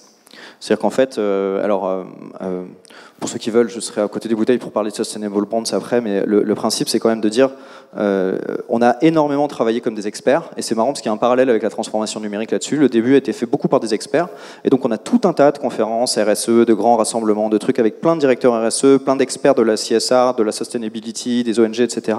Et encore une fois, c'est très important que ça existe, mais aujourd'hui, les gens du marketing, les gens qui font le business, les CEO, les gens qui sont face à des actionnaires, ces gens-là, en fait, n'ont pas les outils et n'ont pas le modèle, en fait. Et ce modèle, ils n'ont pas le temps de le chercher. Enfin, comme dirait le fameux Emmanuel Vivier, on ne change pas le moteur de la voiture pendant qu'elle tourne. Et voilà, je pense que c'est exactement ça. Donc en fait, nous, par exemple, on a rassemblé cet événement dans 2 mois, qui sera le plus gros d'Europe, sur la sustainability et l'innovation, qui s'appelle Sustainable Bonds Paris, et dans lequel, en fait, 80% de l'audience, ce seront des directeurs marketing, des directeurs de l'innovation, des directeurs du digital, des CEO, des membres de Codir, et des gens qui ont les mains dans le cambouis pour fabriquer le business de demain, et à qui on va expliquer, provoquer, permettre d'accéder au prochain modèle.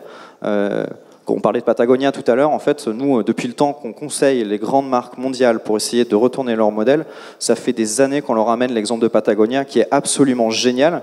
Mais chez Timberland, chez Nike ou chez Levi's, le premier truc qu'on vous répond, c'est c'est super Patagonia, hein, mais nous, on n'est pas Patagonia, quoi. Enfin, moi, pardon, mais je vends des baskets dans le monde entier, je fabrique dans le monde entier, j'ai 200 000 employés, je ne sais pas faire pareil.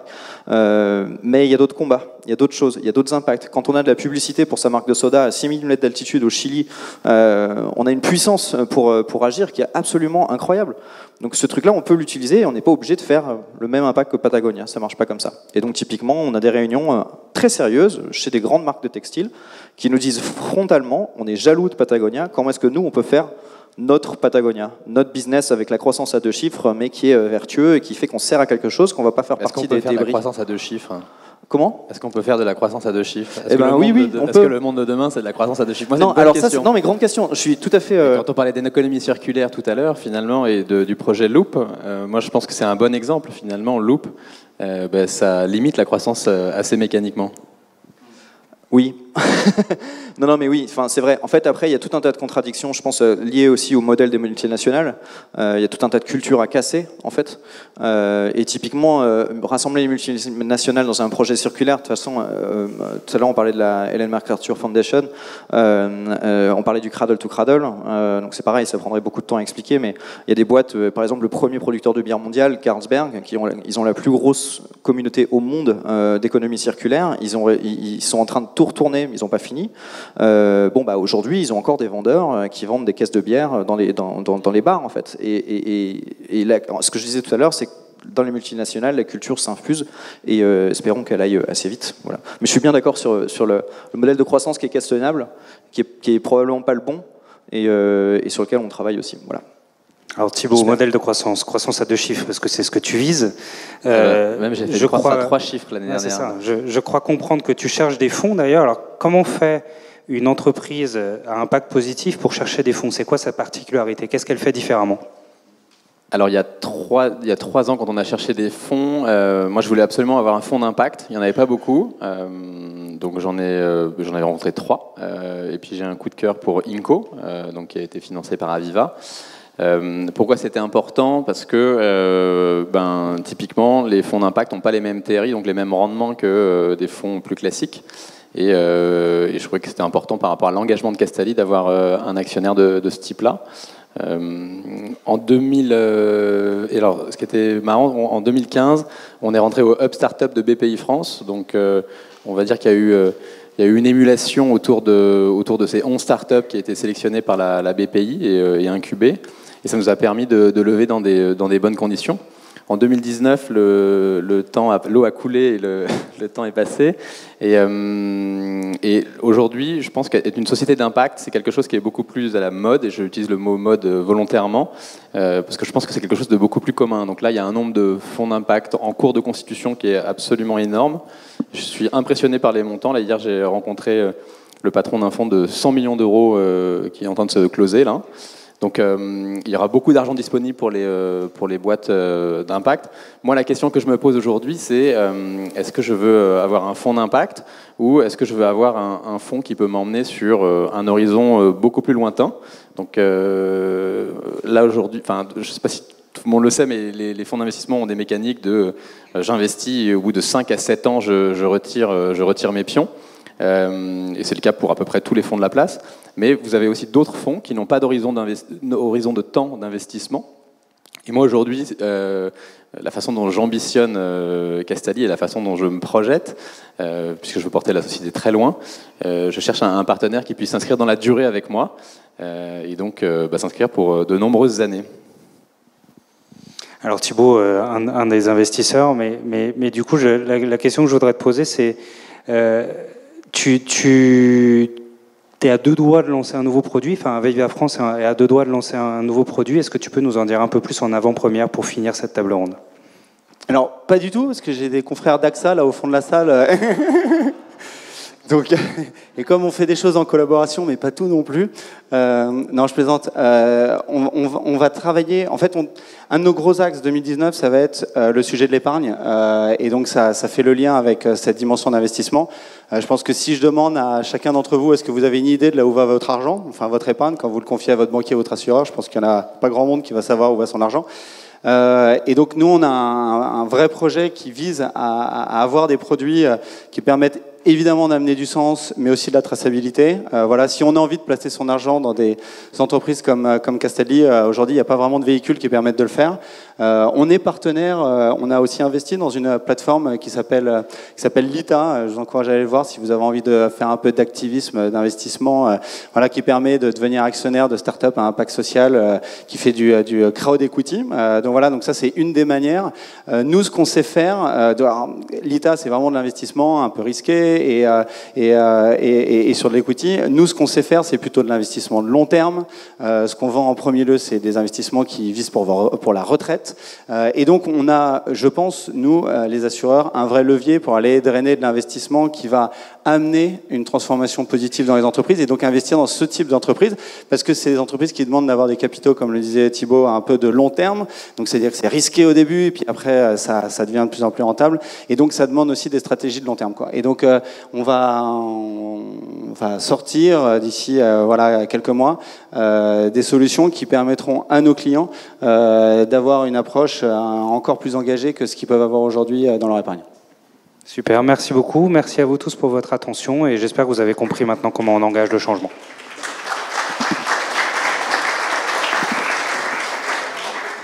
Merci beaucoup. Alors, il y avait une toute petite erreur. Il y avait une photo, exactement. Il y avait une intrus. Donc là, je présente. Vous avez déjà vu sa photo.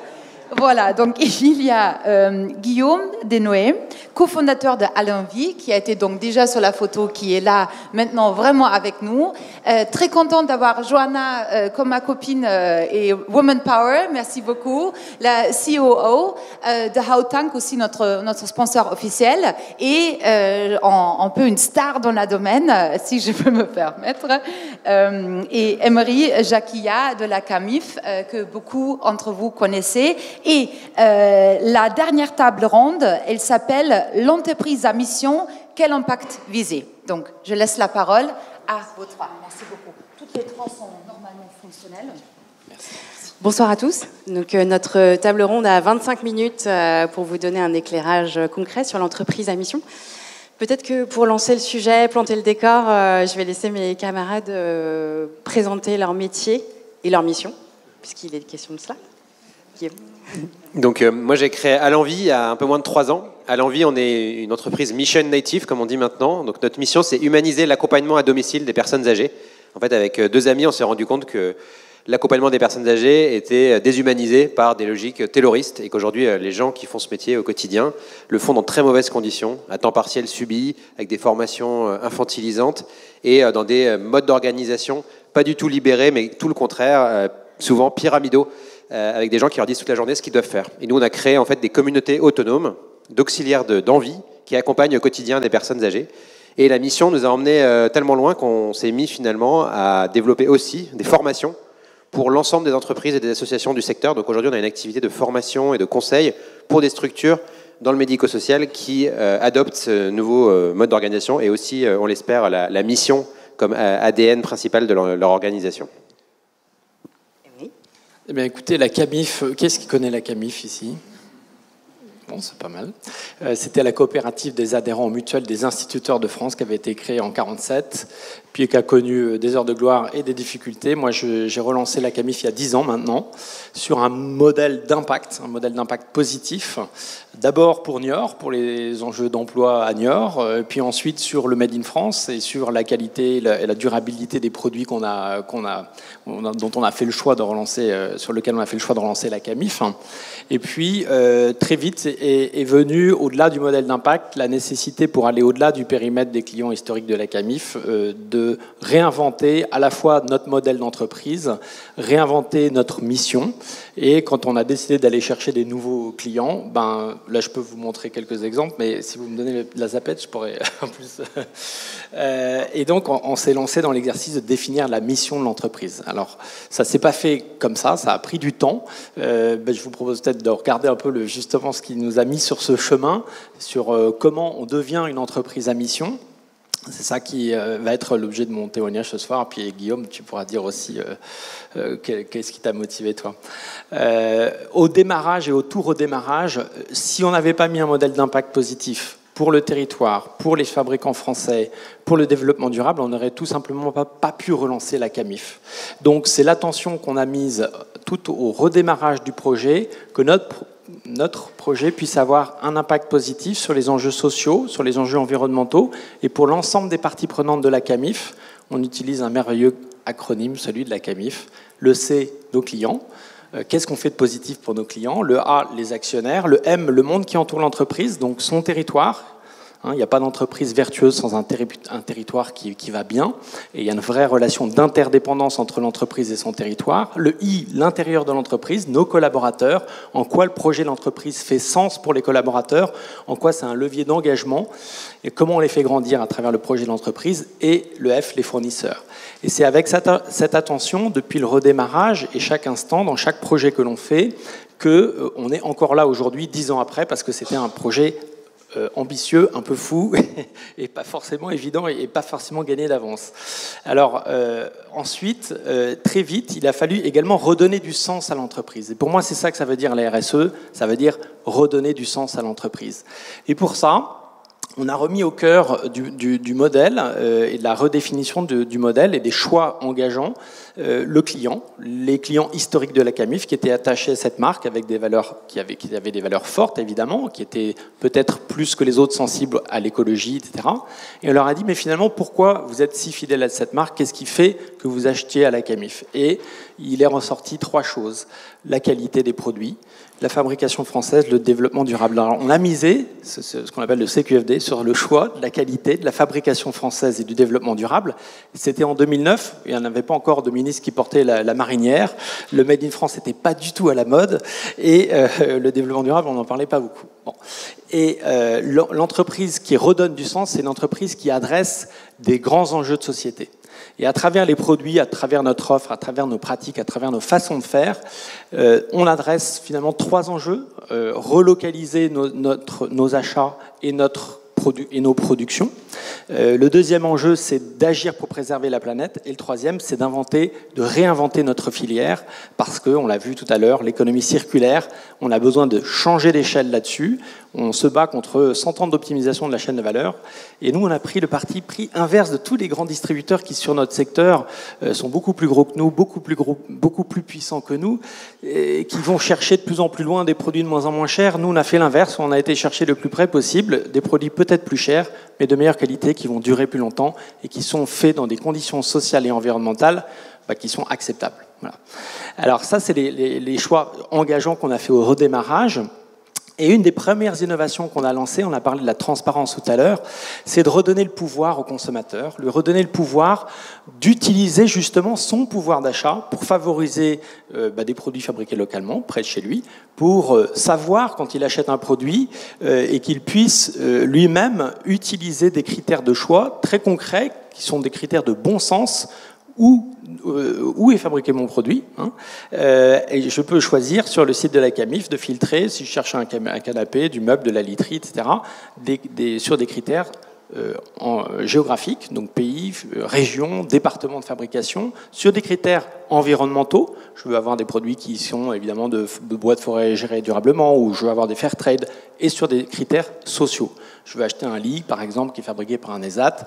C'est ce qu'on fait. Un de nos premiers fournisseurs de lits, c'est l'ESAT du hameau à Pau. Alors, ensuite est venue, mais ce n'est qu'ensuite, l'importance de finalement retrouver quelle était la raison d'être de la Camif. Et cette question est venue à peu près en 2012, quand on a commencé à décider d'aller au-delà du périmètre des clients historiques de la Camif, en se disant, ce qu'on fait, c'est drôlement chouette, et ça peut intéresser pas que les anciens instituts à la retraite, mais aussi des nouveaux consommateurs qui veulent redonner du sens à leur achat, savoir d'où ça vient, comment c'est fabriqué, par qui c'est fabriqué, c'est ce qu'ils trouvent sur le site de la Camif.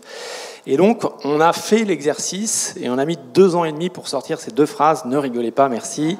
C'est pas parce qu'on n'est pas très efficace, mais c'est au cœur de notre mission, et on a souhaité redéfinir notre mission en interrogeant nos clients, toutes nos parties prenantes, nos actionnaires, des acteurs du territoire, des collaborateurs, des fournisseurs, en leur posant la question, finalement, quelle est la raison d'être de la Camif? Qu'est-ce qui serait fondamentalement différent sur le marché si tous les acteurs se comportaient comme la Camif? Ou qu'est-ce qui manquerait au contraire au marché si il n'y avait pas la Camif? Et sortie donc cette phrase de proposer des produits et des services dans l'équipement de la maison au bénéfice de l'homme et de la planète.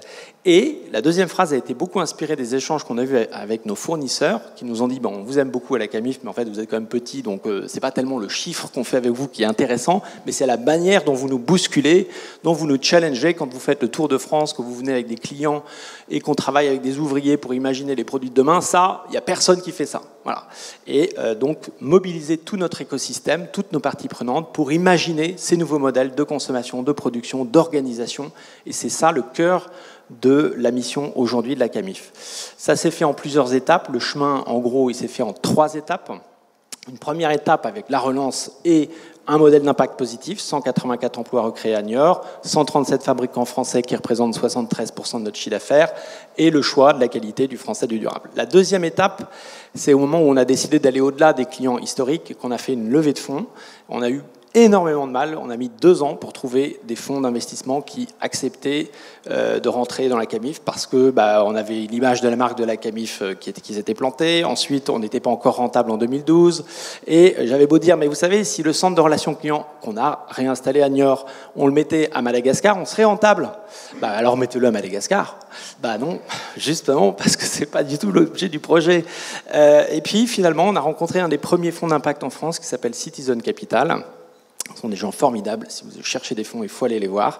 Et ils nous ont non seulement apporté des sous, parce qu'eux valorisaient justement l'impact positif du projet, mais en plus, on a beaucoup travaillé avec eux pour structurer toute notre démarche d'impact. C'est avec eux qu'on est devenu une des premières Bicorp en France en 2015 pour pouvoir évaluer, démontrer l'impact positif du modèle de la Camif sur les enjeux sociaux, environnementaux et sur l'ensemble des parties prenantes.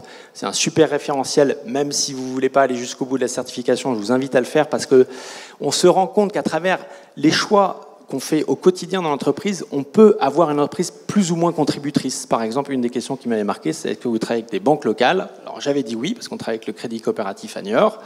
Et après l'audit, ils ont dit oui, mais ils ne sont pas que à Niort, donc ce n'est pas une banque locale. J'ai dû appeler mon banquier pour savoir où était l'argent que je voyais sur le compte et qu'est-ce qu'il en faisait sur le territoire. Et donc, je ne m'étais jamais posé vraiment la question de l'importance d'une choix d'une banque dans le modèle d'impact de l'entreprise. Ensuite, la mission, on l'a travaillé en modèle un peu expérimental avec les équipes de Mines Paris Tech qui avaient beaucoup réfléchi sur l'objet social étendu, sur la société à objet social étendu. Et donc, tout ce travail-là s'est fait, ça a pris 3 ans. Et en 2017, on a finalement finaliser la mission qu'on a inscrite dans nos statuts.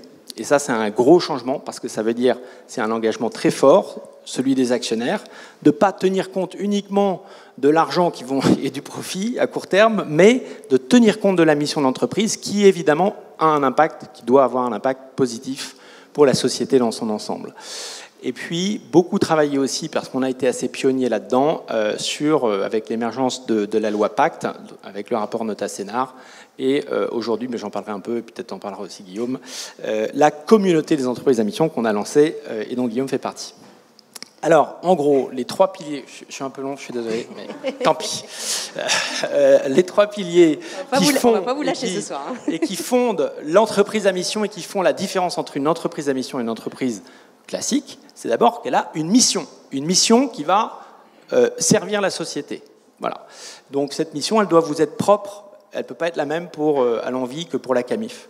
Et ça, cette mission, elle est inscrite dans les statuts de l'entreprise. C'est important parce que c'est ça qui fait qu'on a l'engagement des actionnaires. Et ça change tout.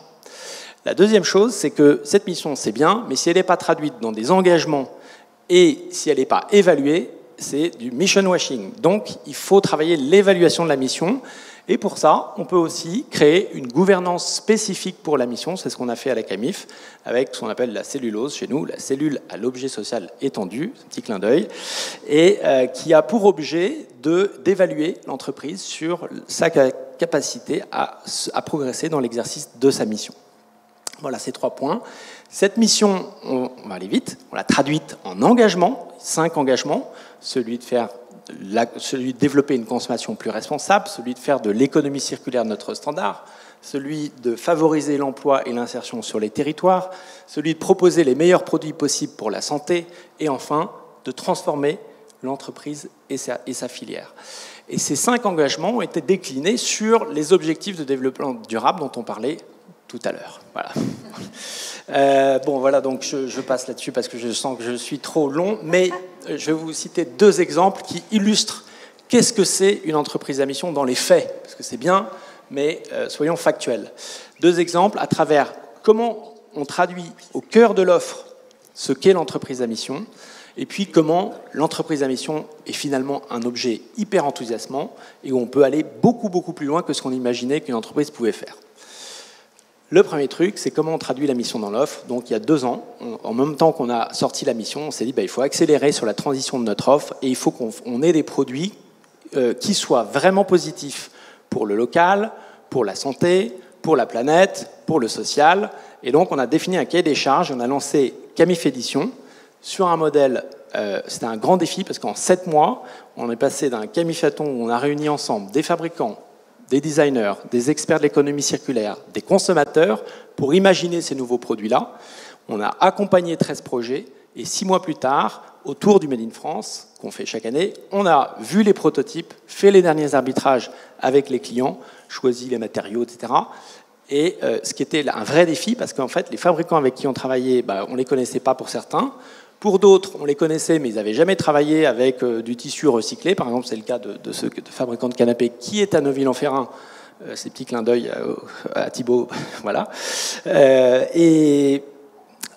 Donc, on a sorti, 7 mois plus tard, les premiers produits sur le site de la Camif, avec une transparence qu'on retrouve sur les fiches produits. On sait le côté positif du produit, en quoi mon pouvoir d'achat va pouvoir contribuer au local, au durable, en quoi ce produit va être bon pour ma santé. On connaît l'origine des composants, combien de kilomètres ils ont fait pour aller jusqu'à l'usine. Cet acte de transparence, il n'est pas simple. Et quand on parle à nos fabricants, on leur dit « dévoilez vos secrets de fabrication », ils ne veulent pas, mais on y arrive, à force d'efforts. On sait visiter l'usine avec une vidéo reportage au cœur de l'usine, voilà, pour comprendre qu'est-ce qui se cache derrière le Made in France, qu'est-ce qui est vraiment fait en fer, qui sont les emplois, qui sont les savoir-faire que je soutiens, combien d'emplois je soutiens, ça c'est transparent. Et enfin, la répartition du prix, transparence sur tous les acteurs de la chaîne de valeur pour qu'on puisse savoir qu'est-ce qui revient aux producteurs, qu'est-ce qui revient aux fabricants, qu'est-ce qui revient au transport, qu'est-ce que coûte le transport, parce qu'avec Amazon, on pense que le transport ne coûte rien, eh bien faux, sur ce produit, il coûte 17%. Voilà. 13 collections qui ont été co-créées, fabriquées localement, 500 produits bons pour l'homme et la planète. C'est la traduction concrète de l'entreprise à mission au cœur de l'offre. Voilà. Et deuxième chose, vous l'avez peut-être entendu parler, le boycott du Black Friday. On se disait que juste une entreprise à mission, on ne peut pas faire le Black Friday, c'est juste pas possible. Donc nous, on a décidé de fermer notre site en 2017, le jour du Black Friday. On a réitéré le truc en 2018. C'était gonflé, c'était audacieux. Je peux vous garantir que si on n'avait pas fait l'exercice de la mission, jamais j'aurais pu convaincre mes actionnaires de fermer le meilleur jour du site du e-commerce de l'année. Et voilà, ce qui est chouette, c'est que finalement, avec cet acte fort de refus, l'entreprise, elle agit concrètement, elle fait passer un message concret. Il y a des alternatives positives à la surconsommation. On peut réparer, on peut recycler, on peut faire soi-même, on peut peut-être prendre un tout petit peu de temps pour réfléchir à son achat. Est-ce qu'on a vraiment besoin du produit qu'on achète ? 88% des gens qui achètent quelque chose le jour du Black Friday, ils en ont déjà un smartphone en état de marche, par exemple. Ils en ont déjà un. Pourquoi acheter ? Donc, acheter, c'est voter. C'était le claim de la journée. Et une journée porte ouverte, parce que c'est une bonne nouvelle. Ça a été une journée super positive. Nos équipes ont organisé des ateliers pour montrer qu'on pouvait faire soi-même la lessive, qu'on pouvait s'inscrire dans la démarche Zero Waste. On avait Zero Waste aussi qui était là. C'était une super journée. Donc, l'entreprise à mission, c'est une entreprise qui va beaucoup plus loin qu'une entreprise classique. C'est un levier énorme d'engagement pour les collaborateurs. Ça met l'énergie partout dans l'entreprise qui est positive. Voilà. Et après, ça ne s'arrête jamais. Voilà, comme tout le monde. Alors, je termine. Oui, ouais. Et on va aussi... mais oui, il faut donner l'éclairage de Guillaume, qui a un parcours un peu différent. Ok, je laisse parler Guillaume. Je termine pas. Alors. Ce qui est bien, c'est qu'on va, comme on va dans le même sens, ça ne va pas vous dépayser. Mais alors moi, j'ai la particularité d'être né avec une mission.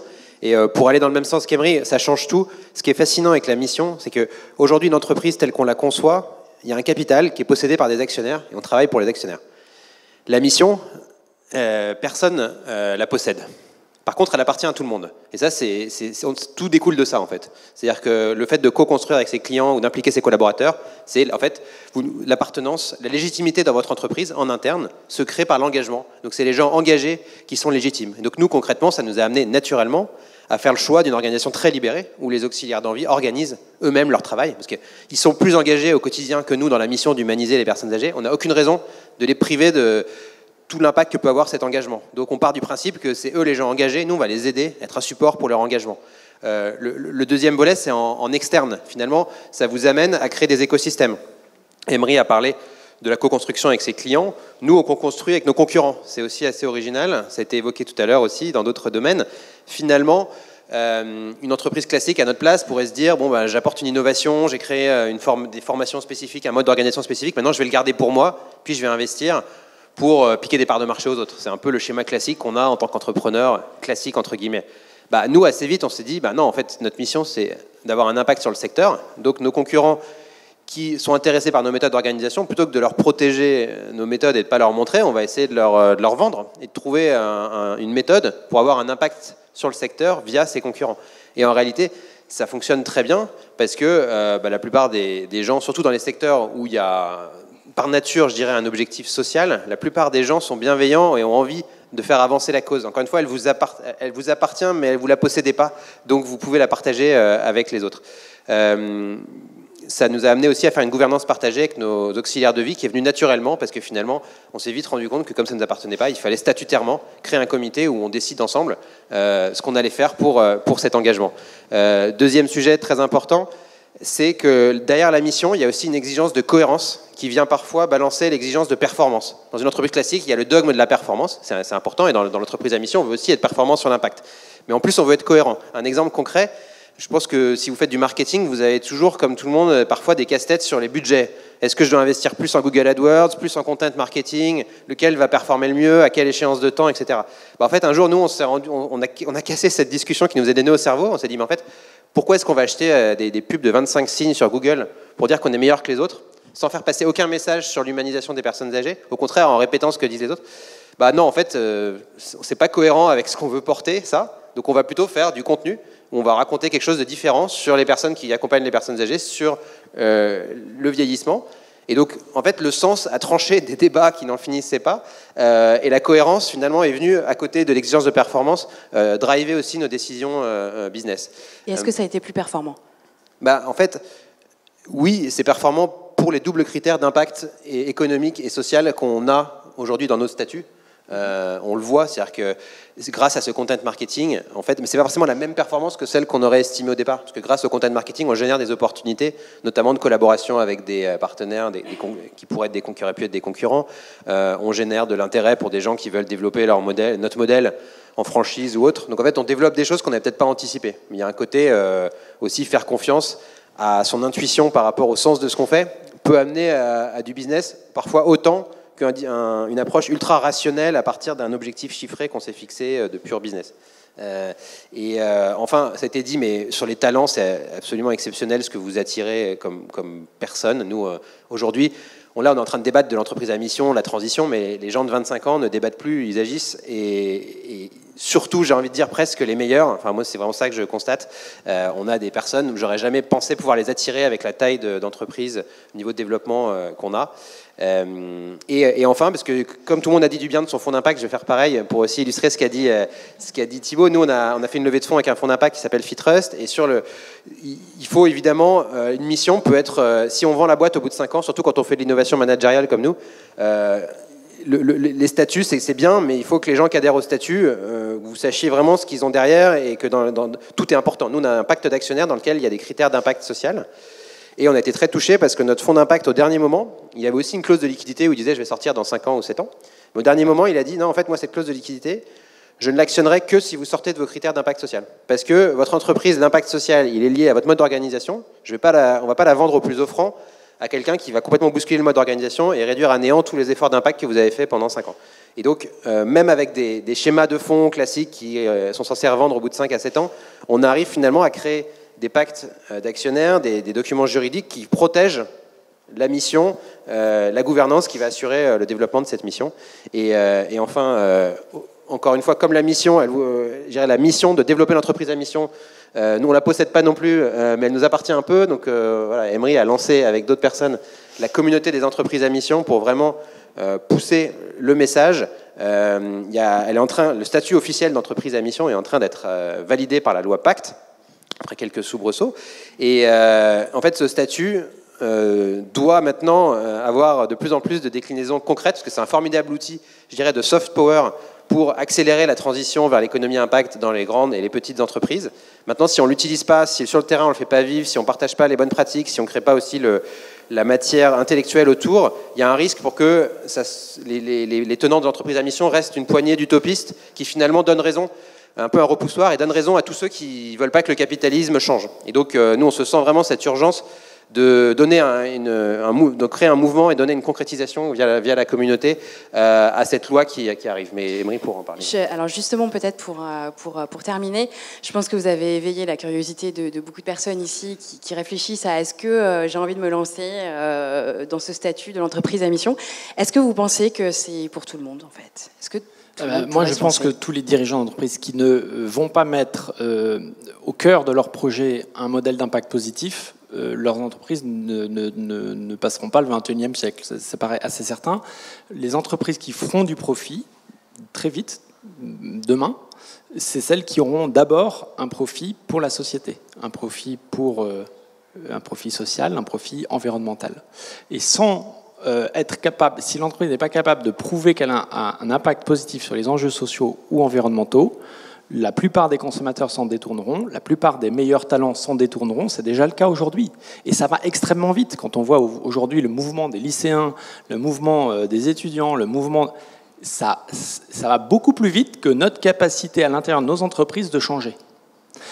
Donc il y a urgence, c'était dit tout à l'heure, de remettre ça au cœur du projet de l'entreprise. Après, il y a plusieurs marches, d'ailleurs, c'est ce que je voulais montrer avant que Guillaume reprenne la parole, mais non, ça va pas marcher, elle est partie ma slide. Il y a plusieurs marches, et dans la loi Pacte, c'est très intéressant. Si les sénateurs, parce que les sénateurs nous ont déboulé tout ce qui avait été construit par l'Assemblée nationale, mais comme il y en a 77% qui ont plus de 61 ans, ils ont un peu du mal à avoir une vision moderne de l'entreprise, mais c'est pas grave, on va peut-être arriver. Dans la loi Pacte telle qu'elle est, il y a 3 choses intéressantes. Il y a une première chose qui est fondamentale, c'est la modification du Code civil, l'article 1833 du Code civil, qui dit « Entreprise, saisissez-vous des enjeux sociaux et environnementaux ». C'est un message très fort qui est adressé à toutes les entreprises. C'est pas contraignant, mais c'est juste, ça doit sonner comme une sorte d'avertissement. Un peu comme le patron de BlackRock qui dit les gars, il faut vous mettre au social et à l'environnemental. Et la deuxième chose, c'est que les entreprises peuvent se doter d'une raison d'être. En se dotant d'une raison d'être, c'est finalement commencer à réfléchir au sens de l'entreprise, à sa place dans la société. Commencer à réfléchir à quel impact positif ma société, par son activité, par ses pratiques, va pouvoir avoir sur les enjeux socio-environnementaux. Et donc, il y a beaucoup de grands groupes qui sont en train de travailler sur leur raison d'être en ce moment. Mais cette raison d'être, elle n'est pas très engageante non plus. Mais c'est pas grave, parce qu'elle va créer une sorte de tension, une tension positive, parce qu'il y aura un écart entre la pratique actuelle et la raison d'être de l'entreprise. Et cet écart va créer une tension et va mettre en mouvement l'entreprise, les collaborateurs, les clients, les fournisseurs qui vont dire « Ah, c'est ça votre raison d'être ?» Alors il faut changer votre façon de faire, parce que vous ne pouvez pas nous dire ça et puis faire ça. Et donc ça va être un formidable mouvement qui va entraîner, et moi je crois que toutes les entreprises vont s'y mettre. C'est ça qui me rend très optimiste, parce que l'entreprise est le plus puissant levier de transformation de la société qu'on a. Ce n'est pas les COP 21, COP 22, COP 23 qui changent quoi que ce soit. C'est nous, les citoyens, d'abord, avec notre pouvoir d'achat, parce que acheter, c'est voter, ou ne pas acheter, c'est aussi voter. Bon. Et c'est les entreprises, parce qu'elles ont un pouvoir de transformation de la société qui est considérable.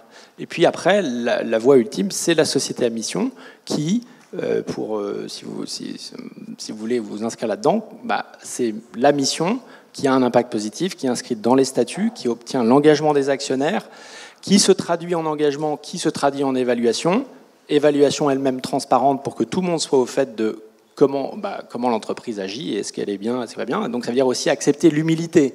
L'humilité en entreprise, c'est pas forcément une qualité très répandue. La transparence, c'est pas forcément... Voilà.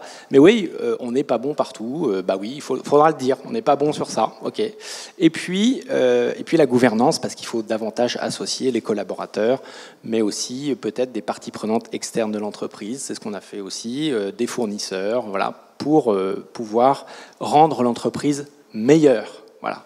Et parce qu'on est tous acteurs de ça, chacun d'entre nous ici, on peut bouger nos entreprises. Il n'y a pas de fatalité et on peut aller très très vite. Il faut aller très vite. Voilà. Bon, et moi j'étais très long. Guillaume, quand même, le dernier mot. Non, mais pour parler aussi, un autre point, c'est que nous, on ne l'a pas encore expérimenté, j'espère qu'on ne l'expérimentera jamais, mais quand les entreprises vont mal, le fait d'avoir une mission au cœur crée beaucoup de résilience. Parce que d'un seul coup, vous avez des gens qui ont envie que vous continuez à exister parce qu'ils partagent les mêmes objectifs, la même mission que vous. Alors que quand vous arrivez dans un secteur en disant je vais tous vous disrupter, vous concurrencer, le jour où vous avez un coup de moins bien, il n'y a personne pour venir vous sauver, au contraire. Donc c'est aussi un argument de plus négatif, mais qui dans notre monde incertain, qui a aussi, mon avis, son poids. Très bien. Rejoignez-nous alors. Bonne soirée. Merci.